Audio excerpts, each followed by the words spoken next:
નમસ્કાર મિત્રો, સ્વાગત છે તમારું ગુજરાતી ટિપ્સ યુટ્યુબ ચેનલની અંદર। તો મિત્રો, આજે આપણે આ વિડીયોની અંદર ખીલ દૂર કરવા માટેના 11 આયુર્વેદિક ઘરેલું ઉપચાર વિશે આપણે વાત કરીશું। તો મિત્રો, વિડીયો પસંદ હોય તો વિડીયોને લાઈક અને શેર કરવાનું ભૂલશો નહીં, તથા મિત્રો આવા જ વિડીયો જોવા માટે પ્લીઝ અમારી આ યુટ્યુબ ચેનલને તમે જરૂરથી સબસ્ક્રાઇબ કરી લેજો। તથા મિત્રો, જો તમે અમને ફેસબુક પેજ ઉપર લાઈક કરવા માંગતા હોય તો તેનું નામ છે ગુજ્જુ ફેન અને ઇન્સ્ટાગ્રામ ઉપર ધ ગુજ્જુ ફેન। તો ચાલો જોઈએ। ઉપચાર નંબર 1, જાયફળને દૂધની મલાઈમાં ઘસીને ખીલ ઉપર લગાડવાથી ખીલ મટે છે। 2, ખીલ ઉપર નારંગીની છાલ ઘસવાથી ખીલ મટે છે। 3, લીલા નાળિયેરનું પાણી રોજ પીવાથી અને થોડાક નાળિયેરના પાણીથી મોં ધોવાથી ખીલ મટે છે। છાછ વડે મોં ધોવાથી ખીલના ડાઘ અને મોં ઉપરની કાળાશ દૂર થાય છે।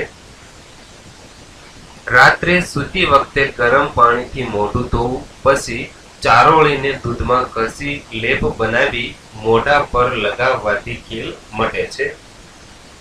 કાચા પપૈયાને કાપવાથી જે દૂધ જેવું પ્રવાહી નીકળે છે તે ખીલ ઉપર દરરોજ થોડા દિવસ લગાવવાથી ખીલ મટી જાય છે। મૂળાના પાનનો રસ ચોપડવાથી અઠવાડિયામાં ખીલ મટે છે।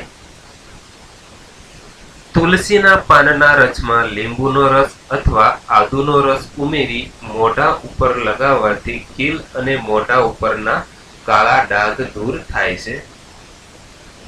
પાકા ટમેટાને કાપીને તેની ચીર ખીલ પર ધીરે ધીરે લગાડીને થોડી વાર પછી ગરમ પાણીથી મોં સાફ કરવાથી ખીલ મટે છે। સુખડ અને આમળાના પાવડર મોઢા ઉપર ચોપડીને લીમડાના પાન નાખેલા પાણીથી મોં ધોવાથી ખીલ મટે છે। કાચી સોપારી અથવા જાયફળ પાણીમાં ઘસીને લગાવવાથી ખીલ મટે છે। તો મિત્રો, આ વિડીયોની અંદર આપણે 11 જેટલા આયુર્વેદિક ઘરેલું ઉપચાર વિશે વાત કરી। તો મિત્રો, વિડીયો પસંદ હોય તો વિડીયોને લાઈક અને શેર કરવાનું ભૂલશો નહીં, તથા મિત્રો આવા જ વિડીયો જોવા માટે પ્લીઝ અમારી આ યુટ્યુબ ચેનલને તમે જરૂરથી સબસ્ક્રાઇબ કરી લેજો।